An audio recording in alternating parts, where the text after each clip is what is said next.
From the Land Transportation, Franchising, and Regulatory Board, we have Attorney Joshua Viray. From Bacolod City Government, we have Mayor Alfredo B. Benitez. From Valenzuela City Government, we have Mr. Darwin M. Siazon, Attorney Ulysses L. Gallego Sr., and Snooki A. Cortez. From the Quezon City Government, we have Attorney Maria Camille Allen F. Cabrera. And from the Civil Aeronautics Board, we have Attorney Maria Salve Aure M. Carrillo. That should be all, Your Honor. Thank you very much, Comsec. Since we are concerned with tax leakages and the impact to revenue collection, we'll be focusing on that and primarily focusing on the PWD sector. As we all know, we give discounts to PWDs, to senior citizens, to solo parents, and also to students. But today we'll be focusing on the PWD sector. And of course, all of us want to help out in our own way to the PWD sector. And the law was designed to share our responsibility to help out our PWD sector. That assistance come in many forms, one of which is the discounts that we give out to our PWD friends, the VAT exemption VAT exemption that we give out to our PWD friends is also a form of assistance that we all share as a society. Unfortunately, the 20% discount plus the 12% VAT exemption, 32%, became very enticing to people who want to avail discounts, even though they're not considered a PWD or they're not part of the PWD sector. So we have detected fake PWD IDs, and I think Bacolod also has detected that over the past few years. Us in Valenzuela, and we invited the focal person for our PWD, also detected fake PWD IDs. But we also detected fake PWDs. So ibig sabihin, nagpapanggap sila na PWD. So iba yung fake PWD ID, iba rin yung fake na PWD. So, and we have also detected that these IDs are, to some enterprising people, became a source of corruption, wherein they sell fake PWD IDs ranging from 300 pesos, I think in Bacolod, to in Valenzuela, we detected about 1,000 plus, 1,300 pesos in Valenzuela. But different LGUs will have different selling price. So, naging negosyo na ito sa mga hindi maayos na kababayan natin. And when we give discounts, discounts are not borne solely by the enterprises themselves. Of course, it's borne by the enterprises because they have to shell out discounts. But it's us taxpayers who also bear the discounts because it's a deductible, meaning the business enterprise can use it as a deductible. At the same time, it's VAT exempt.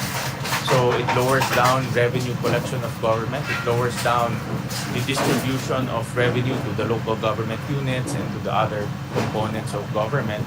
And it also has a price increase effect because the establishment will obviously raise prices in order to reach their profit margin. So there's many adverse effects in giving out discounts.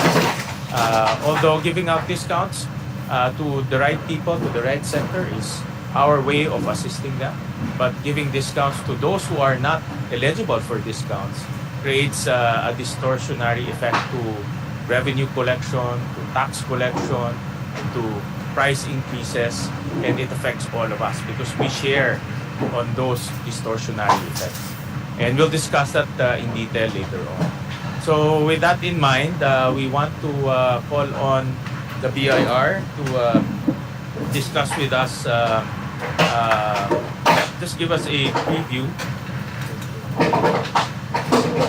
Just give us the basics in terms of how much discounts are we giving to PWDs, and if they have detected leakages, how much are those leakages, and just give us the basic data surrounding the discounts being given to PWDs. So we'll start off with that, and then later on we'll go around and request our resource persons to share with us their experiences and their insights.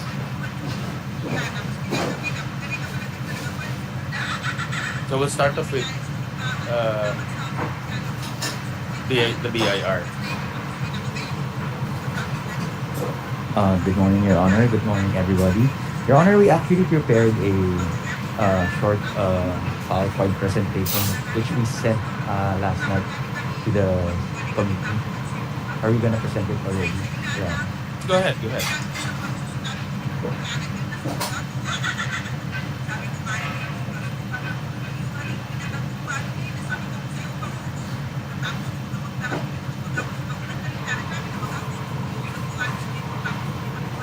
Your Honor, the 20% discount and VAT exemption of the PWD. It is under RA 7277, otherwise known as the Magna Carta for PWD, as amended by RA number 10754, otherwise known as an act expanding the benefits and privilege of PWD. Next slide, please.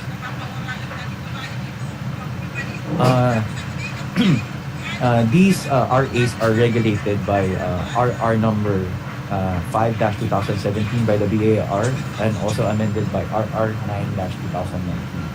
Next slide, please. Basically, Your Honor, the privilege and benefits of the PWDs are the 20% discount. It is net of VAT, Your Honor. Basically, you are gonna firstly deduct the VAT, then you are gonna deduct 20% for the privilege of the PWD. Next slide.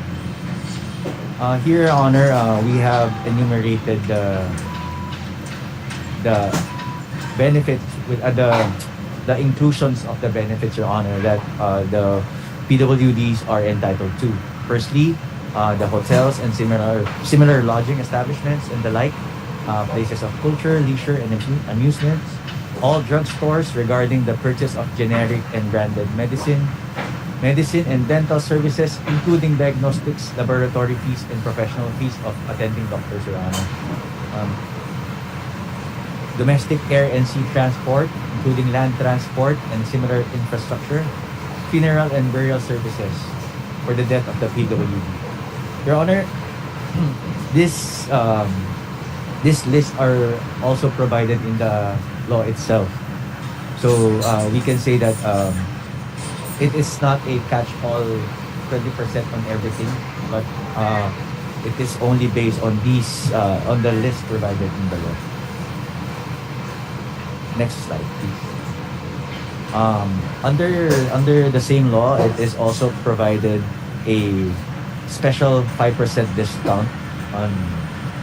However, Your Honor, this 5% special discount has no VAT exemption to it. It is also provided in the law and the revenue regulations that the 5% special discounts are without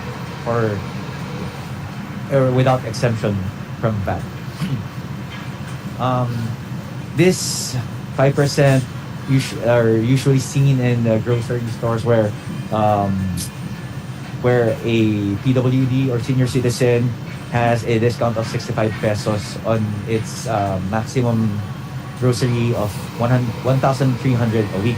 However, Honor, recently the DTI has increased this amount to 125 pesos a week as the discount, with the maximum 2,500 grocery purchase. Next slide, please. Your Honor, these are the basic necessities included in the 5% special discount. The rice, corn, bread. Actually, Your Honor, this is mainly the used for household food items, like for cooking, basic needs of any household. Next slide, please. Also, we have the prime commodities, the flour, the vinegar, toilet, fertilizer, pesticides. Not just food, Your Honor, but also including fertilizers, pesticides, batteries, construction nails, plyboards, and the like. Next slide, please.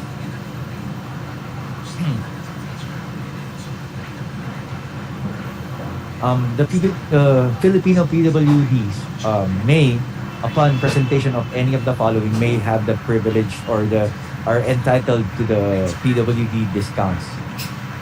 Any ID or ID issued by the office, the PIDAO, or the Office of the Persons with Disability Affairs, or the City or Municipality Social Welfare and Development Office, the passport of the PWD concerned with apparent disability, and an ID issued by the NCDA, proving that such person is a PWD.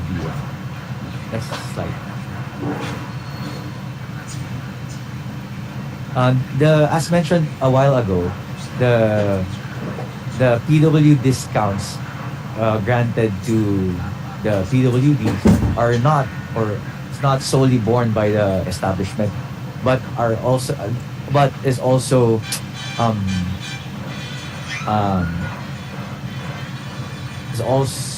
deducted from the gross income of the establishment. Here, establishments granting sales discounts to PWD on their sales of goods and service shall be entitled to deduct the sales discount PWD, and in turn, it is a deductible income to the gross of the establishment. Next slide, please. Conditions to avail sales discounts as deduction. The name of the PWD, the ID number, the total amount of the claimed tax deduction net of VAT shall be included in the, as mentioned a while ago, shall be included in the gross sales receipt of the establishment.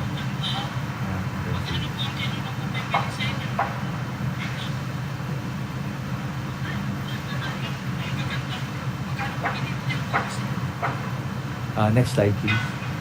Isa pa po.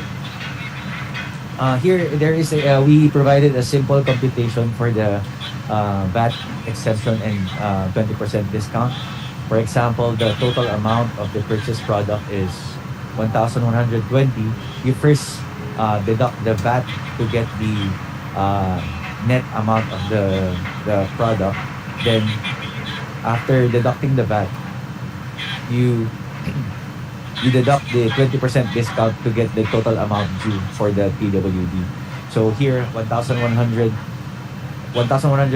as the total amount, the less 120 pesos VAT. Then you again less the 200 pesos 20% sales discount to get the 800 pesos amount due to the PWD. Next slide, please. Your Honor, that's it for the presentation. But do you have data, yung mga basics natin, like for example, how much, what is the total amount of the 20% discount that you given? Because this can be claimed as deductible, diba? Yes, So sir. in other words, when you look at the financial statements of those claim, you can see the deductible claim in those financial statements. How much are those in total? Your Honor, Your Honor, there is, in submitting a ITR or a return of an establishment, they don't actually specify the exemptions given to the taxpayer. They only present it as a whole, Your Honor. So as of now, Your Honor, So whole as what? the Discounts? entire deduction, the entire discounts given, not just to What the, is the item when they? What is the title of the item where they include the discounts? Your Honor, it's under ordinary deduction, Your Honor. Ordinary deduction. But is it hindi ba siya naka-breakdown? For example, discounts? No, Your Honor, because of the Go ahead. Anyone who can answer from the BIR. Senator from the DOF, the discounts are in lump sum. So we don't have specific data, for example, for PWDs, solo parents, or senior citizens, sir. So, sales discount availed of by the companies when they report it in the tax returns, sir, is in lump sum. And we don't have specific items for such PWDs, seniors, and solo parents, sir. But for purposes of analysis and of course we want to know if the discounts are the universe of the discounts and the discounts is being given to the different sectors. Do we have that amount? Sir, currently, the DOF is working with third-party companies, sir, to generate such data, sir, so that we may have a view of the estimates that may be given by the companies to the PWD solo parents and Get estimates, like for example, what we want is this is the amount of discounts, this is the number of PWDs. yes, Para makita natin how Yes, much is it the number of PWDs and the discount, is it aligned or is it consistent with the availment and the number of PWDs? Sir, currently, we are just waiting for the clearance of the secretary to provide the committee the rough estimates, sir, for the discounts provided po, sir. Wala ba kayong dala ngayon for our discussion? We don't have That's Yes, the sir. bottom line here. Yes, sir.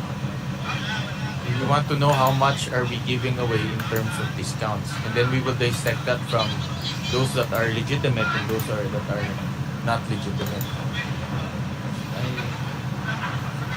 I will ask, sir, if they can provide me the data. I will immediately provide the committee, sir. However, it is subject to the clearance of the secretary. But you have that. It's already broken down. Yes, sir. When we received your request, sir, we immediately investigated with the BIR if we have such data. However, upon checking the return, we don't have. And the next course of the department is to ask third-party data, sir, to give an estimate on the revenue for the availed discounts, sir. How about for the VAT? Sir, it is the same, sir. In the VAT return for monthly and or quarterly, there is a separate line item that separate one line item that is entitled VAT exempt sales. So alongside with the transactions exempted under Section 109, sir, PWD solo parent and seniors discount for VAT exempt are included in lump sums. How much is those in total? Is that divided also per sector? No, sir, it is not divided per sector, sir. But how much is that in total? Just to give us an idea. The VAT exemption. But the VAT exemption is not exactly attributed to those sectors, right? It can be other things Yes, also. it can be Can other be also things. medicine, Yes. like for example, Yes, sir. medicine. All transactions under the 109, sir. Correct. Those exempted. For the lump sum, sir, of the 109, for the VAT exempt,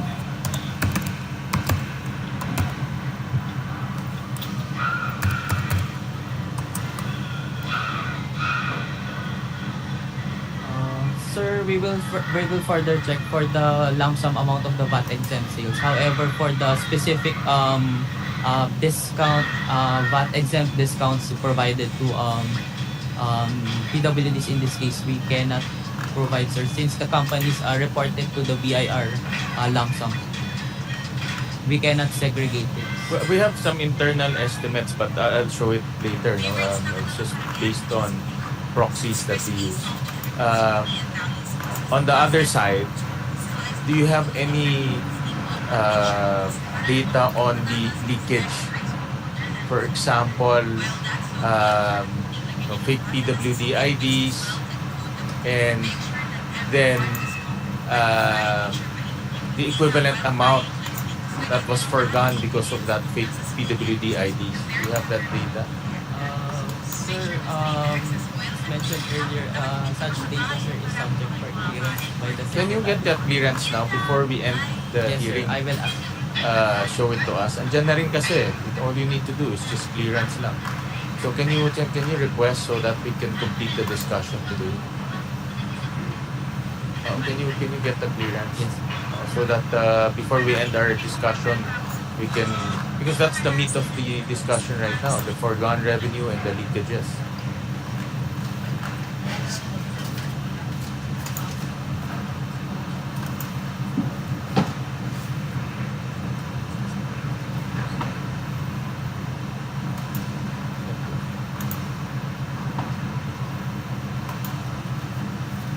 Aren't the establishments required to submit reports here in the IRR? I saw this section 13.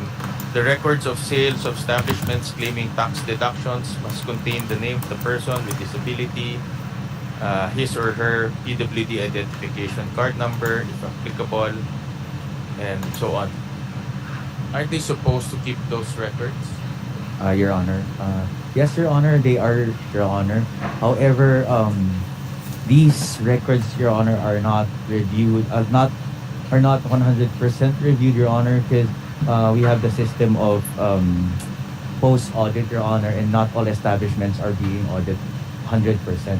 It is done by random, Your Honor. So when the examiners audit an establishment, yes, Your Honor, they check the records that they have, but because we do not audit 100% of the establishments, Your Honor, as of now we don't have the data to compound all the discounts of given by all establishments, Your Honor. But you have data on the discounts given, albeit it's not disaggregated. You also have VAT exempt sales, although again it's not disaggregated. In a lump sum, Your Honor. In a lump sum, but I think according to attorney Edgar, they contracted a third party organization to disaggregate all of this information. All you need is a clearance, right? Yes, sir. For the estimates of the discounts provided. Okay, just get their clearance. We'll go around the other resource persons first, because that's what we want to appreciate in today's hearing.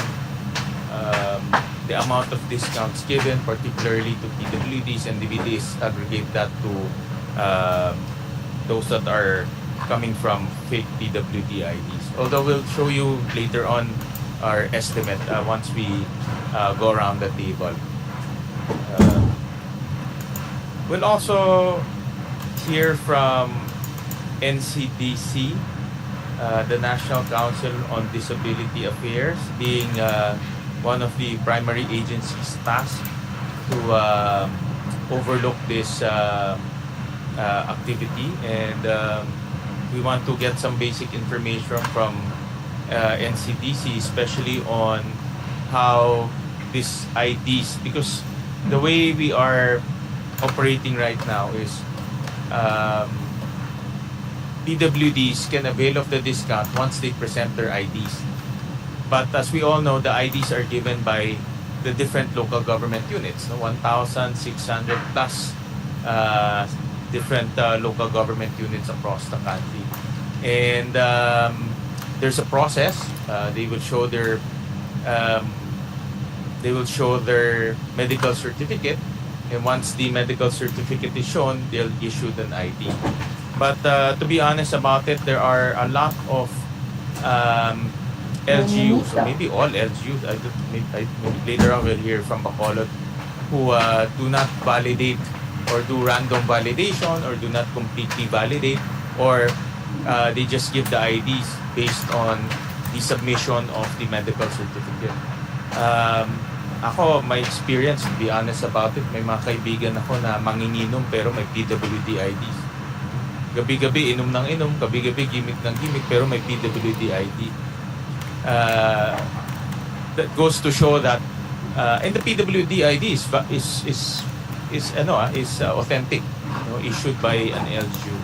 But it goes to show that some LGUs do not validate the medical certificate, or some of them do random validation because of the volume.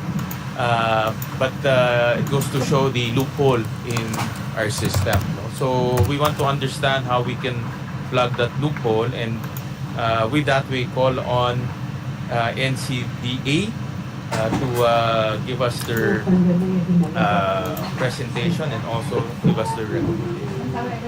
So we call on the Executive Director, Ms. Glenda Redova. Morning, Mr. Chair. Good morning, everyone.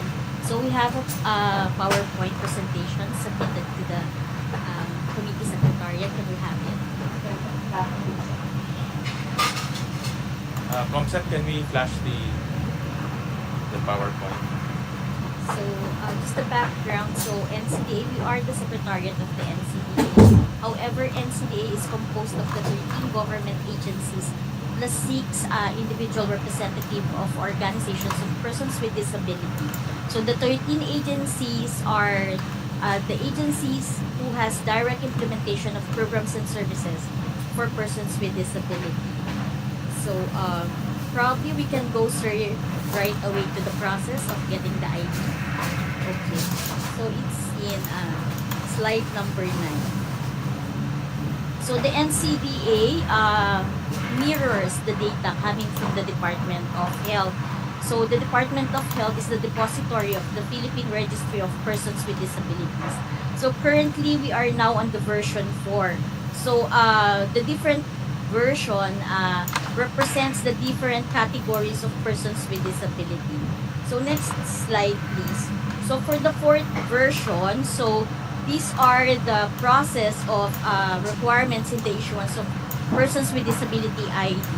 So 2 1-by-1 recent ID pictures with the names and signatures or thumb mark at the back of the picture. 1 valid government ID, and for children with disability, school ID will be accepted. In the absence of school ID, a photocopy of birth certificate will be required. And then for guardians, if the children is with a guardian, so proof of guardianship and authorized representative notarized authorization letter. And then there's also a proof of residence, either a voter's ID, barangay certificate, or utility with exact name and addresses. So it is easier for Persons with Disability Affairs Office to issue ID when there's a medical diagnosis or when the disability is apparent. So, meaning nakikita natin yung disability nila. But for those non-apparent, dito po sila nahihirapan kasi minsan ang dala nilang diagnosis coming from a general practitioner. However, the medical diagnosis should be given by the specialist of that non-apparent disability. And those non-apparent disability are the following: deaf, hard of hearing disability, intellectual disability, learning disability, mental disability, psychosocial disability, non-apparent visual disability, non-apparent speech and language impairment, non-apparent cancer or survivor of cancer, and non-apparent rare diseases. So, mas madami po sila. Next slide, please. Now we go to the data. So, on the slide, it is shown that the data collected by the NCDA as mirrored from the Department of Health. So, makikita po natin dito, nung 2014, ang nasa registry lang po is 4,423. And then, nung 2023 po, naging 570,707. And next slide po.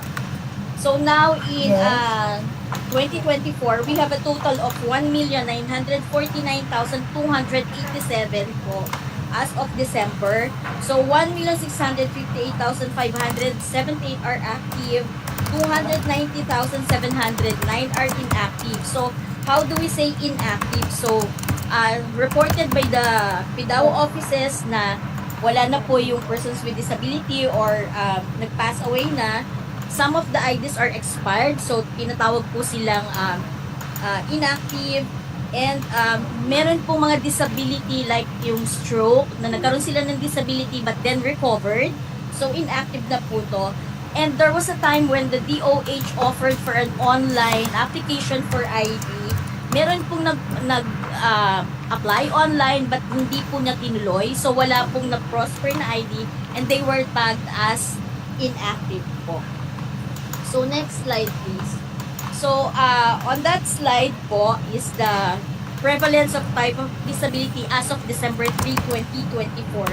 So makikita po natin kung sino yung may pinakamalaking disability, which is yung physical disability po, followed by psychosocial disability. So 747,615 po yung may physical disability. Psychosocial is 273,097, and then followed by visual disability, and then the rest. We can give you the exact figures. So I think this will be my last slide. So we submitted the position paper. So the NCDA recommended for the implementation of a unified ID systems for persons with disability with security features. And then currently last November 28, we had the governing boards meeting of the NCDA, wherein the management of the PRPWD system from the Department of Health will now be transferred to NCDA. And then a dialogue with Meta regarding the proliferation or selling of fake IDs sa Facebook, and then the clear delineation of responsibilities for ID issuance, and then also collaboration with the Persons with Disability Affairs Office regarding the pending in the uploading of unencoded IDs, because sometimes po nare-refuse yung mga persons with disability na legitimate naman po na persons with disability because hindi po na-upload yung ID nila ng local government, sir. About the slide of the NCDA. Thank you so much. I have some questions, but I'll ask it after the next presenter. We'll call on DOH because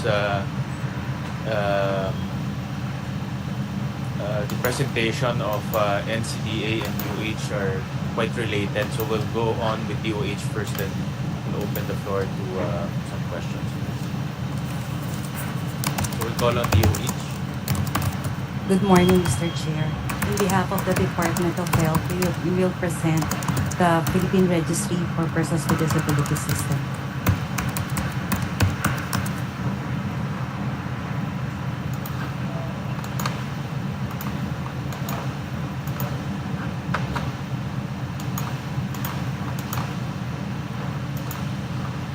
Okay, this is the version first mentioned by Director Relova. This was signed, the administrative order was signed 2021. Little data internationally from the World Health Organization, we have today 1.3 billion people have significant some form of disability, and saying that 1 in 6 of us has some form of disability identified. Next slide. In the Philippines, definitely from the Census of Population and Housing, every 10 years they conducted this one po. And last 2010,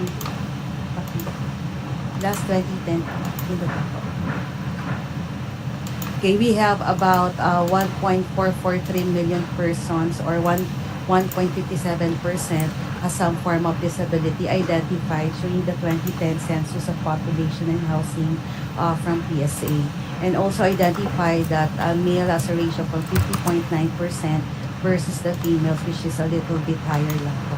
Then the regional data from this survey, nangunguna po ang Region 4A, and definitely the last one is CAR from the Cordillera Administrative Region. Next slide.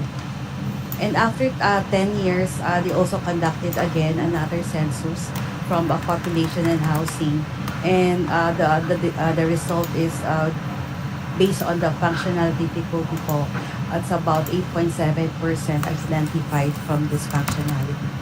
Next slide. And in 2016 po, the Department of Health engaged with the Philippine Statistic Authority. This is also in collaboration with the National Council on Disability Affairs. And we call this surveys the National Disability Prevalence Survey. We use the WHO tool to conduct this survey. And from this survey po, the result was there is a 12% has a severe disability, 47% has moderate disability, 23% has mild disability, and 19% has no disability at all. Next slide. And we developed this PRPWD based on the legal basis from these laws, the following laws: the 9442 amendment from the Magna Carta for Persons with Disabilities, the RA 10754, the Act expanding the benefits and privileges of persons with disabilities, the RA 11215, the National Integrated Cancer Control Act, and the RA 10747, the Rare Diseases Act of the Philippines. Slide. And also, based from this law, the Department of Health for implementation of this PRPWD in coordination with NCDA laws, administrative order po. Next slide. Wala pa nag-reply si Inda. So the Philippine Busy pa Registry yan. for Persons with Disabilities is an online system for the registration of persons with disability and the issuance of the unique identification numbers for discounts and other benefits. And as mentioned earlier, this was developed based from this Republic Act or laws po. Next slide. Anak yate. So it's also mentioned in the IRR of the RA 7277 that the Department of Health is to set up a national registration or reporting system for specific type of disabilities and shall generate and assess database on the current status, needs and circumstances of persons with disabilities in the country to provide an effective basis for a national health program plan for persons with disabilities. Next slide. So these are just the milestones, sir. We started 2009, and then some pilot testing to 2010, 2011, and it technically start 2012 to 2013. And years po, up to this year, we're conducting orientation and training, and as well as revision or updating the PRPWD system. Next slide. So these are the milestone. Next slide. Okay. Next slide, please. This is the last updated version. It means updated signed order po of the Department of Health for the implementation of this PRPWD. Although it's a numbering of 2013-005-T, but it was signed lately at last 2021. Next slide. And based from this version po, we have this form na pin-fill upan po ng persons with disability. It can be filled up online. But not automatically saying pag na-fill up po nila to online is registered na po sila. This is the initial information for sa isang person with disability applying for person with disability ID po. So upon after completing the information online, they need to go to the office wherein they are the one issuing po officially ng person with disability ID po. So given this information, the upper part is the basic information from the person with disability po. And in the middle part is some of the information about educational background, employment, and occupation. And the bottom of it is like information from the local government units such as sino po ang nag-record, sino po ang position na nagbigay ng certification, sino pong nag-encode sa system, and other information for the local government unit po. So next slide. And having that po, in the middle also, there are 10 types of disability identified based on the 2021 issuance. Just a random lang, sir. One is the deaf or hard of hearing. Next slide. We have the intellectual disability and learning disability. Next slide, please. The fourth is the mental disability. The fifth is the psychosocial disability. Next slide, please. Six is speech and language impairments. Next slide.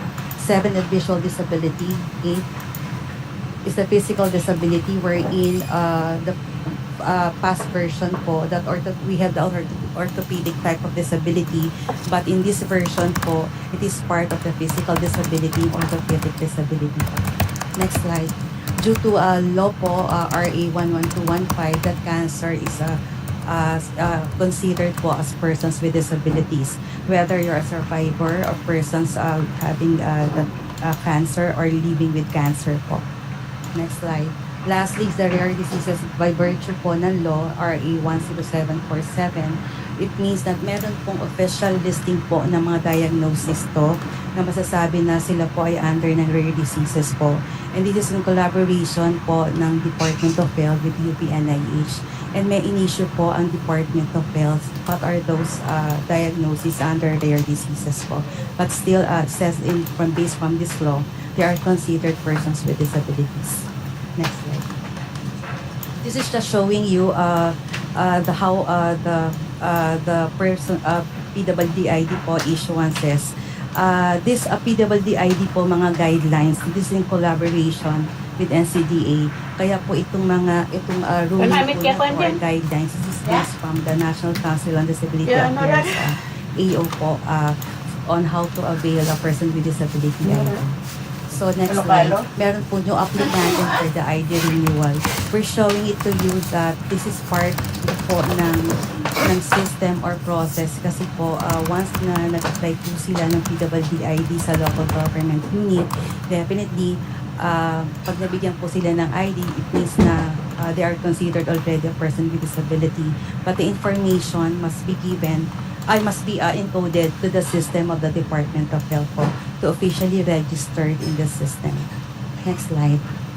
So this is just also based from the NCDA guidelines, a certification that can be used by our physicians or specialists for apparent and non-apparent disability, as already mentioned by Edie Relova a while ago. Next slide, please. Next slide. So this is the sample of person with disability numbering po just to locate in the system po ng DOH. So meron po tayong region, province, municipality code, and the 7-6 threshold code. So in the system po, automatically sa local government unit, naka-flash na po doon yung region, province, and municipality. Sa barangay po wala because wala pong issuance tayo sa barangay.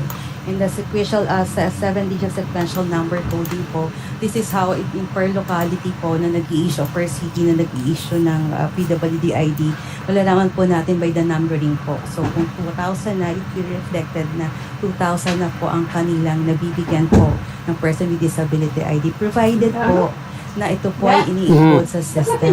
So kung hindi po May iba po ano na dito, nabibigyan ginawa ng, ako. ng PWD ID sa locality pero hindi po nila na-encode sa system, definitely po hindi siya makakover dun sa counting po natin sa as registered na sinasabi po natin sa person with disability. In line also with the PhilHealth 1228 po, which is the PhilHealth mandatory coverage for persons with disabilities.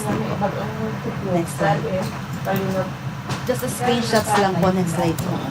Just a screenshots po ng to verify po kung hawak po ng ID ng isang person with disability ID ay really official po siya. So it means na binigay po yung local government unit kasi na-input po sa system po natin. So definitely meron po verification ng code doon. It means dapat po i-encode yun sa system yung ID number na nakalagay po sa kanyang ID. So kapag nag-reflect po yun, it means na registered siya. Pero pag hindi, most likely po dapat that person must go back to the local government unit kung sino po nag-issue to verify po kung na-encode po siya sa system. Next slide. So this is also in line with PhilHealth as mentioned po. Kasi dun sa RA 112218 po, the PhilHealth mandatory coverage for all persons with disabilities, na kapag nakalagay po doon, kapag naka-registered po or makita yung pangalan niya sa system ng DOH, that will be qualified po dun sa sinasabi na batas po na yun sa RA 11228. So meron din pong way po ang PhilHealth. So ang DOH and PhilHealth po ay nag-usap din po para po meron access po sila to check, verify if that person is really a person with disability po. Next slide. Then this is only showing you, this is how it looks like in the system kapag binuksan po ng isang encoder or official po sa local government unit in having that online registration po ng isang applying for persons with disability ID. Next slide. So this batch uploading, it means kasi isa pong nagiging problem din po na clamor din po sa LGUs na syempre po marami silang ginagawa. So hindi po nila automatically ma-encode sa system yung information na binigyan po nila na ito ng PWD-ID. So the DOH po develop po batch uploading. So it means kung naipon po sa kanila, halimbawa 20 persons na hindi po na-encode in a day, so given this batch uploading, sa isahan lang po itatype po na lahat, then isa lang po ang sending down din po yun sa system po. So next slide. So this is just initial, a sample na makakuha po natin na data. In addition, kanina kay Ida Relova po, as of November 9, we can get po the report based from the region, per region, and then anong total po niya per region. So as mentioned kanina, may active and inactive files. So ang active po talagang yung valid pa po yung ID niya kasi right now we have until 5 years po until ma-renew po ang isang ID. So yung inactive, as mentioned already kanina po ni Ida Relova, the reasons for the inactive numbers. So as of November 9 po, we have about around 1.8 million registered persons with disability in the system. Next slide. Next slide. So makukuha din po natin reports na based from the 10 types of disability and according to their age po siya, may extract din po yun sa system. And other also information that we can ask din po, may extract din po yun sa system po. This is only some sample of report po that we can get from the system. Next slide. So the next steps are related to this registry po ng person with disability. Right now, we have ongoing enhancement on the type of disabilities. As we've mentioned, we have 10 right now signed.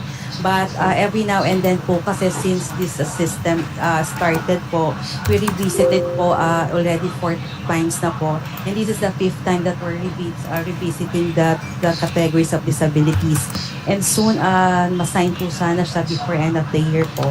And then having that po, we need to we need also to update yung system po based kapag na-sign na po yung category. So this field area po ang need to be updated sa new system po by next year.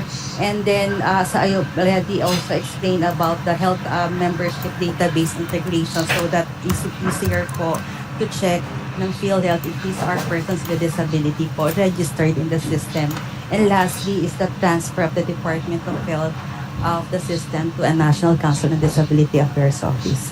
And with that po, thank you so much and good morning po. Thank you for that. We'll go to the process one by one. I'll break it down. I want to talk about the disability itself and the different categories of disability. I think that's for the Committee on Health to determine whether the disability is in line with the definition and we leave that Committee on Health to determine. We'll talk about the process. What this committee is concerned about is the leakages that is happening. So how do we plug the leakages? The leakages have impact to businesses because they have to shell out a portion of that foregone revenue, and also to government itself because of the VAT exemption as well as the deductibility. So I'll go to slide 23 of your presentation, Ms. Raimundo.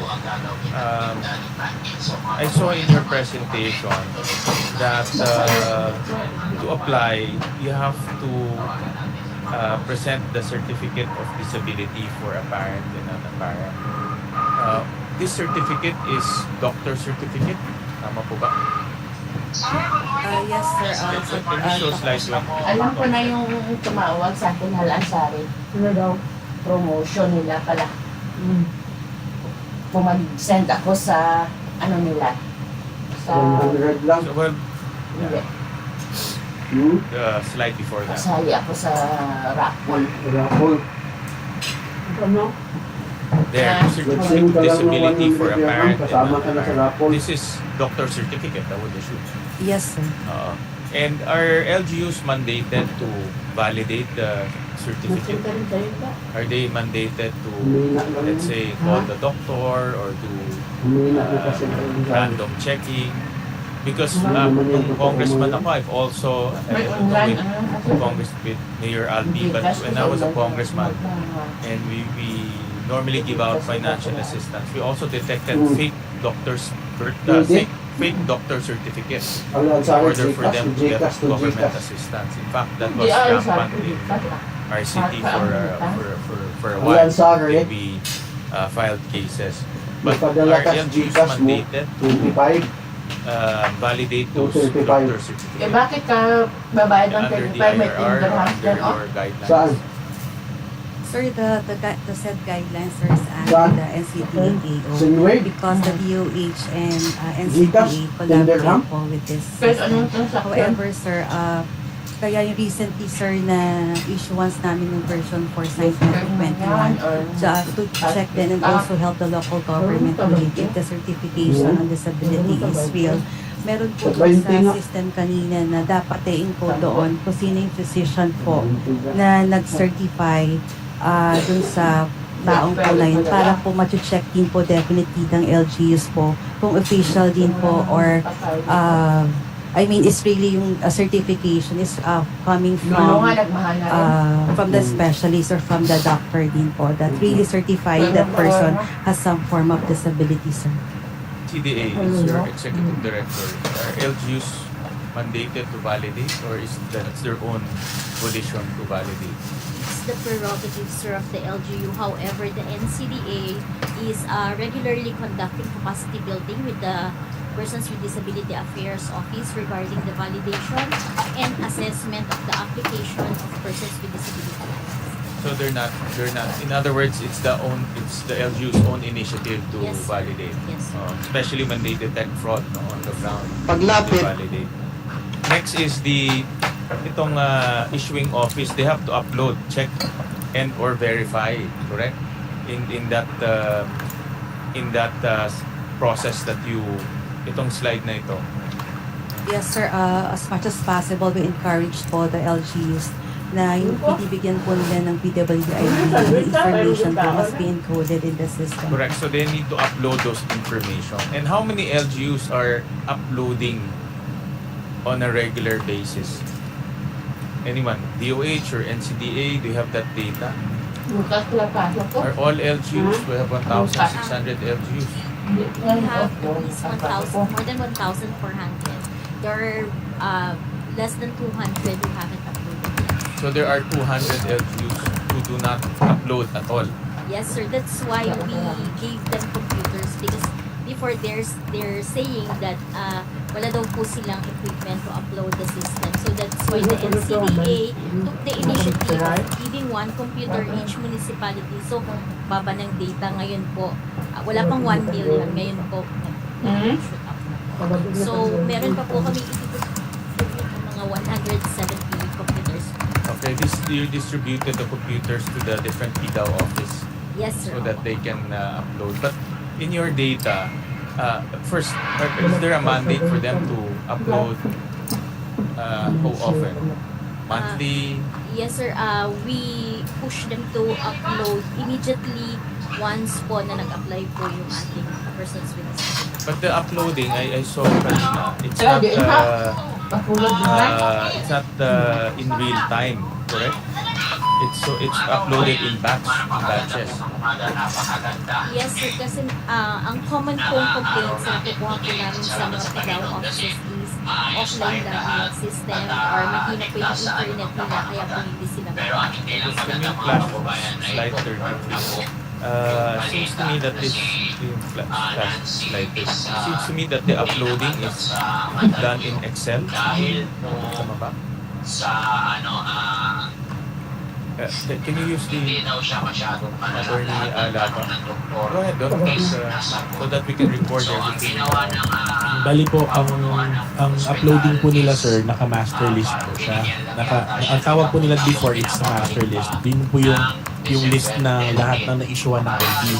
So from that master list po, yun po yung ina-upload nila to the Philippine Registry for Persons with Disabilities. Ano But daw, in the age of order daw si cloud computing, di ba natin nagawa ng real time? order ng So when you input the name, input the disability, input all the information, automatic na siya rather para than kanday to per batch. But right now with cell phone right now, when you everything is done cloud. Nowadays, there are big Kung kaya pa, techie as magkano well. binayaran When you kanya upload when you open, let's say, an account with with Shopee. Platinum member kasi ako ng Shopee. Dapat Kaya singular Shopee lang. gives me para automatically it uploads all your information. It updates all your information in real time. My point of the matter is this type of batch uploading. Siguro 1990s pa ginagawa to. Kaya kung siguro nga, But don't we have any form cloud uploading so that we can have those information in real time? Because ito hindi, obviously hindi siya real time, correct? As of the moment, sir, wala pa po talaga yan. Ang yung batch uploading nga po, medyo nahihirapan din yung mga LGUs to do it. Kaya ang nangyayari po talaga, manual po talaga. Manual yung pag-encode nila to PRPW. I think we should, this is one of the loopholes na kita ko because it's manual and we're reliant on Kuya ko naman order ka masipag na. si PDAW officer or PDAW officer, and I understand not all the LGUs have a PDAW officers. How many LGUs Nung tawa ako, do not have PDAW officers yet? Kansada, pero buhay naman. Pinabukbuk nun. But some of them Pinabukbuk nun. are just focal.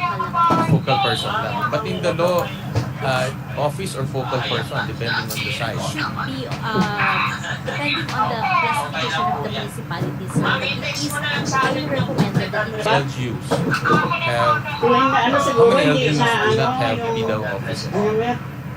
Yung sa ibabaw, hindi ng... 1,170 Yung ulo na sa baba, of eh. Ano? officers. Ano, 1,170. na ano, sa rapawan. 1,000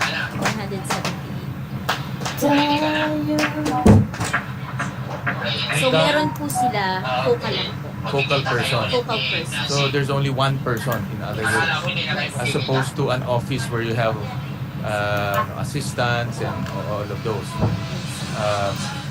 So that's also another problem because there's no dedicated office that will do all the paperwork to validate, to compile the records, and let alone to upload the information.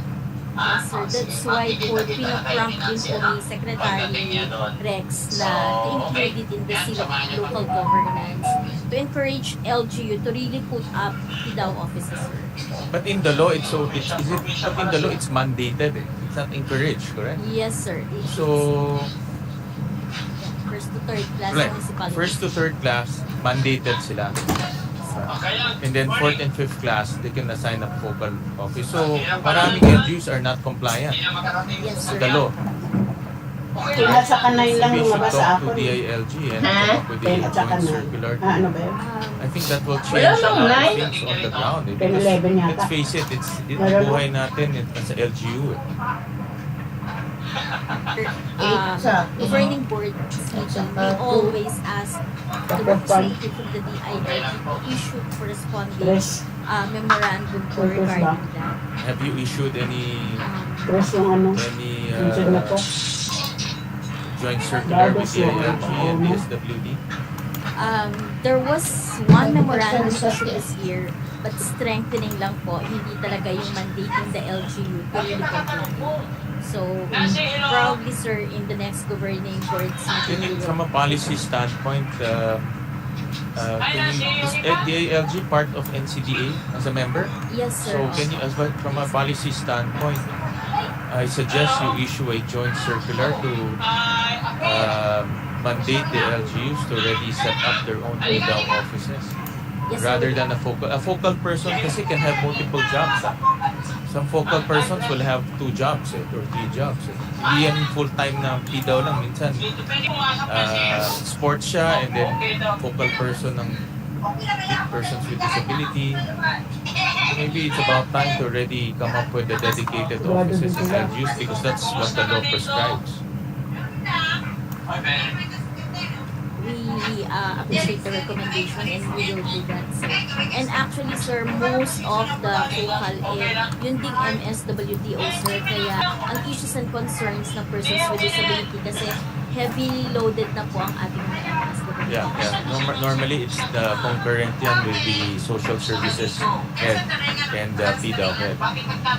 So I can see that there's some policy gaps in terms of creating the infrastructure in the local government unit as well as processes, meaning validation of the local government units and also using technology.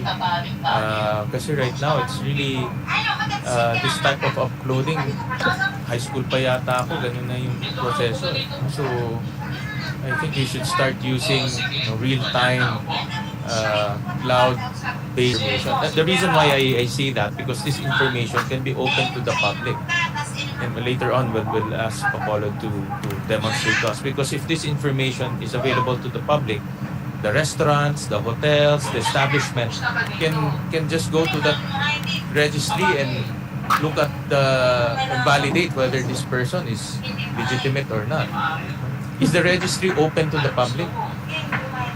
Itong registry? So meaning if a restaurant wants to check the name of the person, lalabas siya? Based dun sa PRPWD as of the moment, sir, lumalabas naman, sir, pero minsan po nagkaka-error. Kasi dun sa geographical tagging po ata, if I'm not mistaken, Ina, no? Nagkaka-error tayo dun sa parang encoding ng iba. Kaya pag nag-search sila dun sa PRPWD, nag-error. Kaya po, nire-refer talaga namin, balik talaga yung verification to LGU. That's another problem because the database is not only updated, it's also not functioning properly.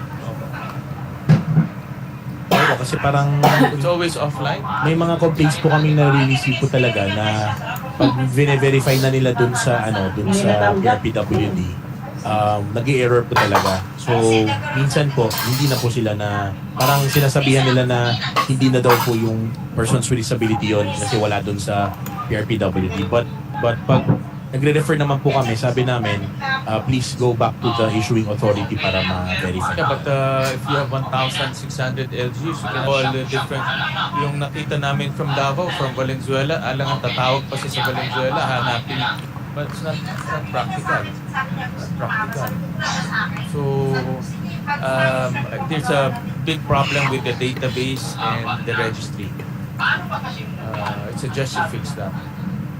And talking about the registry and database, well, they request Bacolod City because earlier Mayor Albi was demonstrating to us how they use technology in order to prevent all of these things from happening. So we call on Mayor Albi to share us your thoughts, and later, if you have the video, you can show the video. Like, Your Honor, I will not elaborate anymore on the leakages brought about by this fake PWD IDs, but hearing from the earlier presentation, and about 1.7 million PWD cards issued, and there was a presentation about 400 pesos per transaction of 1,200 product valuation. So if you multiply between 30 to 50 billion on a yearly basis that this PWD sector enjoyed. And so if there is like 10-20%, you're really looking at $1 billion pesos being wasted because of this fake ID. So what Bacolod did was we found a way where restaurants and establishments can validate whether the ID is real or not. So as you can see, all our PWD IDs now bear a QR code. So the QR code, the same information that you see in the ID, when a business establishment will scan this QR code, it will appear. So they can easily validate whether the ID is real or not. Anybody with a smartphone, any restaurant, any hotel, any pharmacy, gets a smartphone, scans the QR code, and then it will come out if the data sa ID matches with the virtual ID na lalabas. And this is easily done, Your Honor, because the data is actually stored in the cloud. So cloud-based siya, with a establishment will scan it, they can easily get the information. So we have done this, and it has been received very well by our business community. And I think we have a slide on, we have a video on the sentiments of what they did. So this system has worked very well, and in fact, we expanded this to our senior citizen, our solo parent, and even our business permits.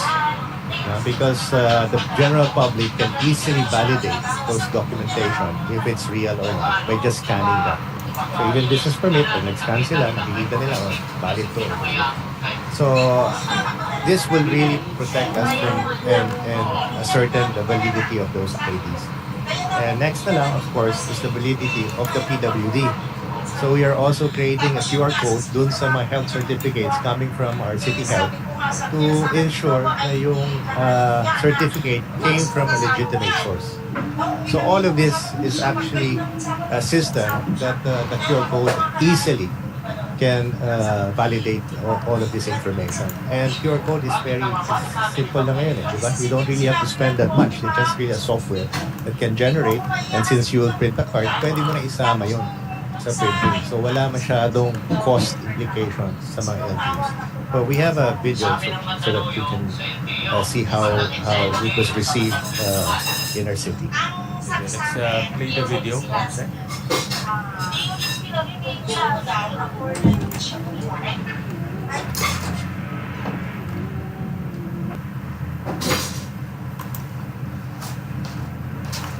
As you can see, yan po. Okay. That's the ID, and then if you scan it, the one on the right is what comes out of the smartphone. Ito na yan. But it's really more of a business establishment. It is But it's only for Bacolod City. for Bacolod City, which is why you will also hear the interview the head of mga entrepreneurs was saying they cannot validate the one coming from outside. Right? So they are again forced to, alam mo naman mga restaurants that they really sympathize with this PWD, so instead of really checking on them or making sure na ano sila, sabihin na, sige na lang. Diba? Kasi may human factor involved. So ang tendency nila, tatanggapin na lang nila. From Kahit someone sa from ano, Bacolod, ganun din pala. eats in Mahaba din. Manila. That restaurant Can do the same thing because we're cloud-based. Ba't yung art? So that's why like here, tested this. You know, so they scanned it yesterday, and then it comes out. The information comes out. So if they will scan this QR code and put it in a fake ID, pag scan ng business establishment, makikita nila that the data doesn't match.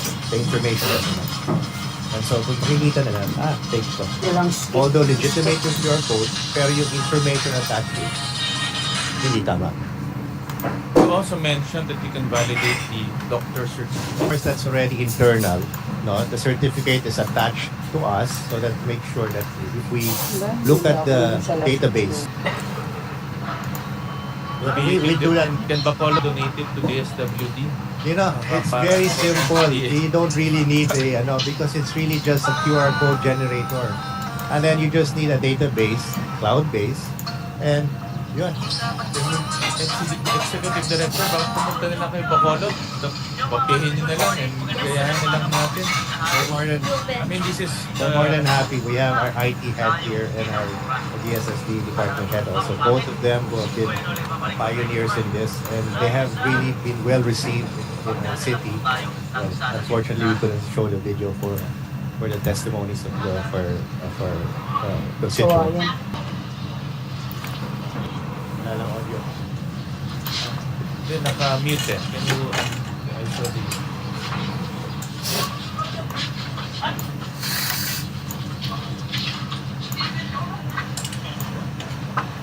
Yun yung dati. Easy to be fake.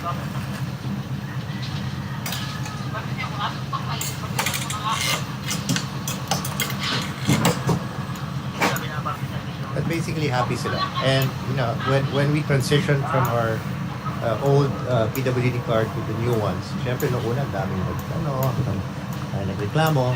But what we did, we made it easier for them to migrate to the new ID system by offering satellite office. In fact, some of this, we went to their barangays to be able to issue their IDs para hindi sila mahirapan. So ngayon, ano na, all restaurants and establishments namin, they do scanning of your face. And this is something very simple. It doesn't take a lot of money. We're having some technical.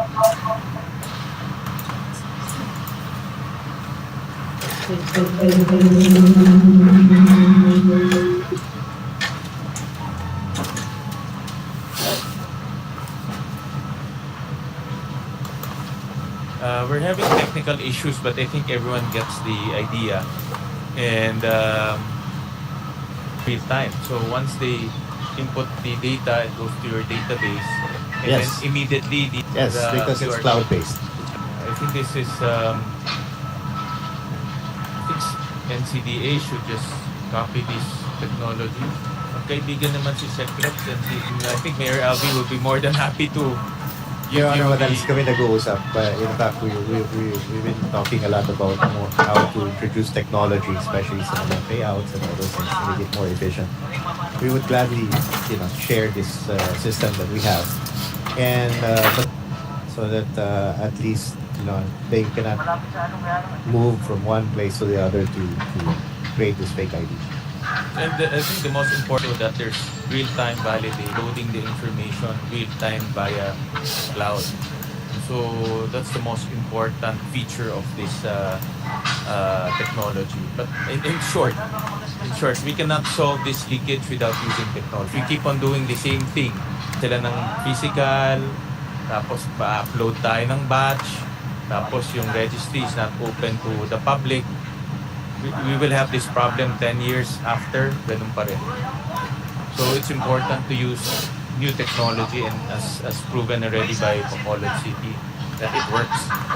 I think what the Senate, Congress and the Senate, for funds to roll it out to poor municipalities or to low-income municipalities. I think the cities can do it.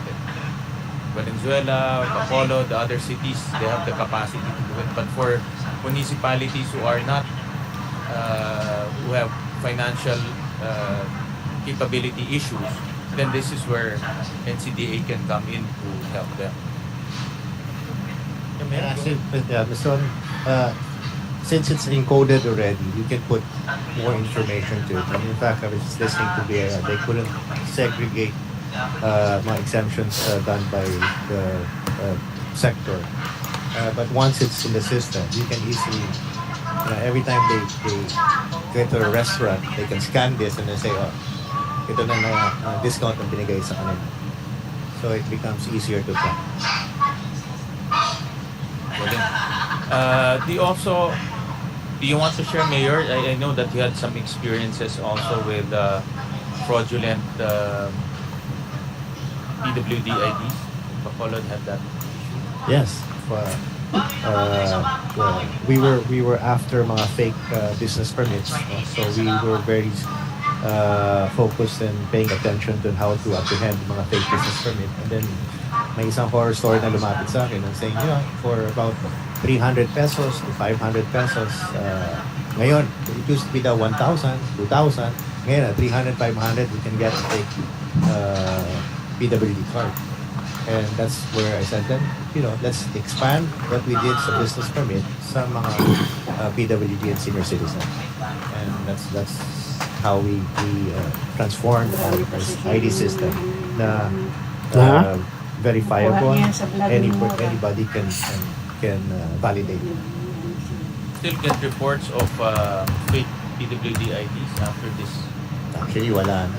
In fact, kasi alam na nila and it's being practiced already, like the testimonies here, it's being practiced na sa mga business establishments. So, talagang ang concern na lang nila is PWD IDs coming from other LGUs.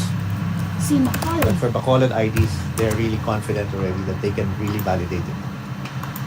Will Comsec, okay? Baba kami. Yes. We'll play it later na lang so that we won't waste the time of everyone.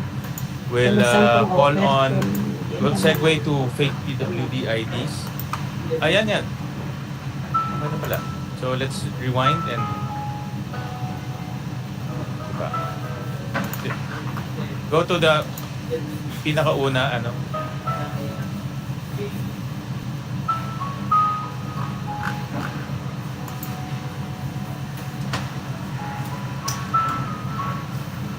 Just showing what we did with the QR code systems, lahat ng government documentation.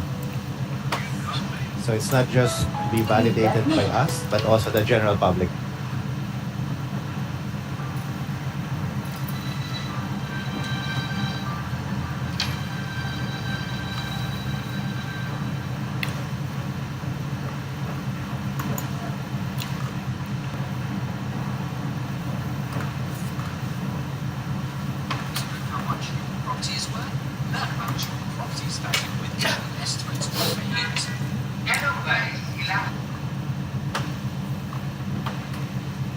Araw din ako hindi nakapag-upload ng mga video dahil medyo busy tayo sa bakasyon at sa pinapagawa kong bahay.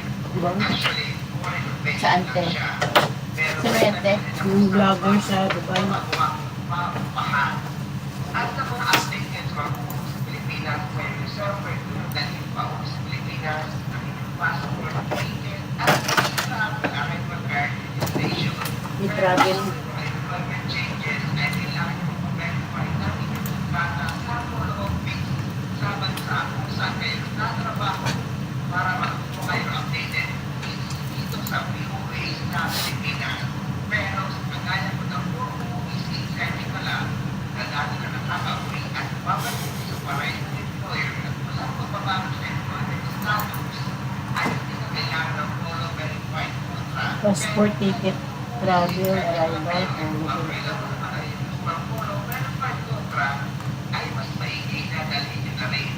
Pati ang latest printed contract na magagaling sa inyong employer para just in case manahanapin sa immigration at mas may mapakita kayo.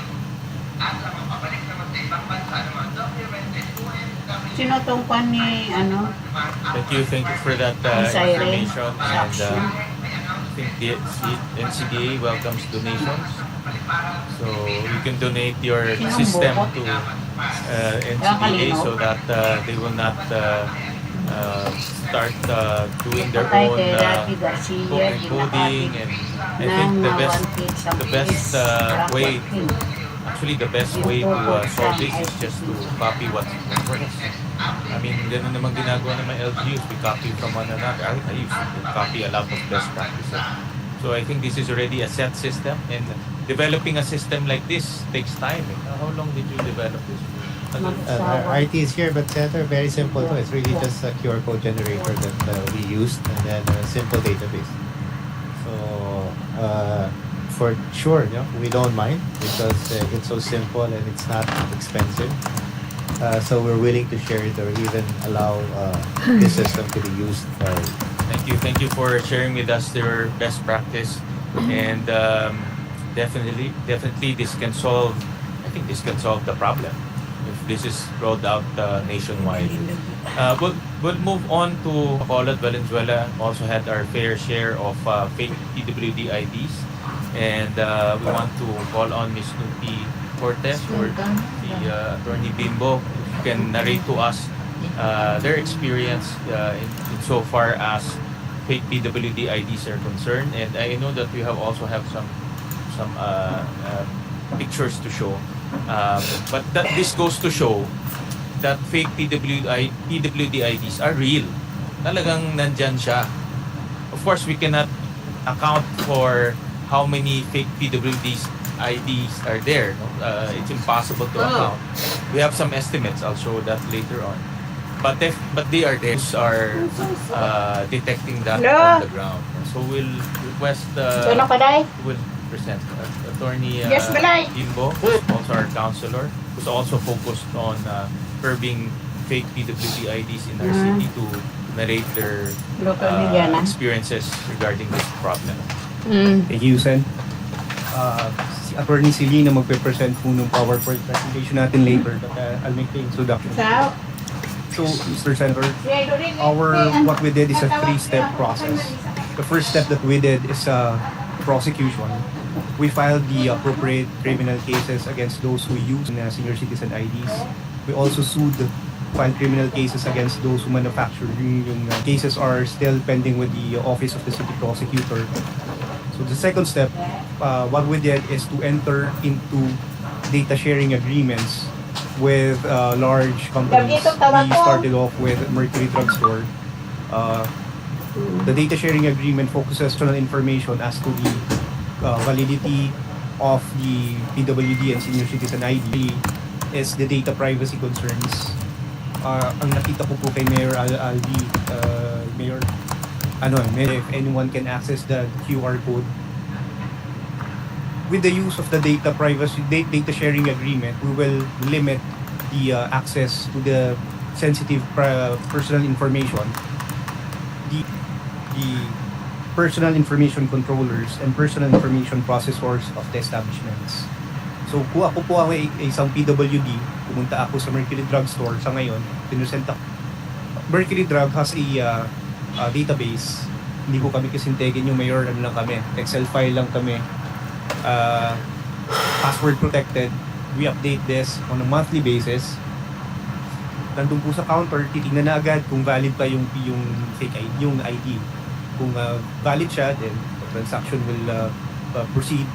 Pag hindi, sasoli lang, we deny the request for discount. Currently, Mercury Drugstore pa lang po, but our Mayor Wes Gatchalian likes to do data sharing agreements with other establishments, especially restaurants, drugstores, malls. The problem with the second step is kulang pa ho siya, hindi pa ho complete. Since yung fake ID, we determine na fake siya, the establishment has no authority to confiscate this. Yun po yung problema. They can always transfer to another establishment, use it there. Well, we came up with a third step.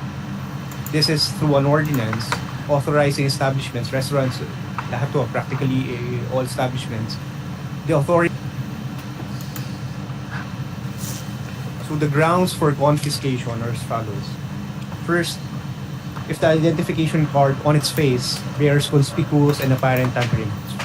Second, the validity of the identification card has expired or terminated in the form, configuration, and appearance as prescribed and issued by the CSWDO. Fourth, the possessor of the identification card has not presented any written authorization from the indicated owner to use the PWD or citizen ID card. And last, in instances where commercial establishment has a data sharing agreement with the city government of Valenzuela, it has been determined that the identification card has been forged or falsified. So dito po nakukumpleto yung storya natin. Prosecution for deterrence purposes, data sharing agreement to protect the data, the personal data of the owners of the ID, and third, the authority to confiscate fake IDs by the establishment themselves. The establishments will surrender physical possession of the IDs within 3 calendar days. Ayun po yung rule natin. And to further strengthen the ordinance, we placed and render fake IDs and on those establishments who will unjustly or illegally. So yun po yung istorya namin sa Valenzuela. Continue the presentation with her PowerPoint presentation.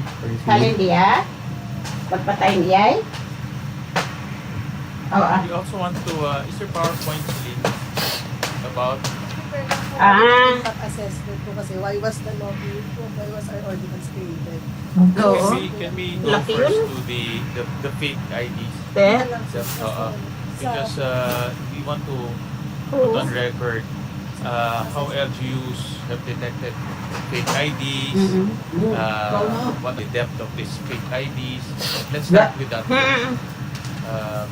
Si Ms. Nuki has Ms. Nuki is the city's PDAO office. Good morning po, Mr. May mga na-identify po ng aming tanggapan na ito ay fake ID. Sila po ang kusang pumunta sa aming tanggapan para po mag-ask ng kanilang booklet The usual po na hinihingi ng mga establishment natin, especially po yung mga mercury drugs, kapag bibili po sila ng medicine, they need to present the medicine booklet or the purchase. Doon pumunta sa tanggapan namin yung mga nakapag-avail ng na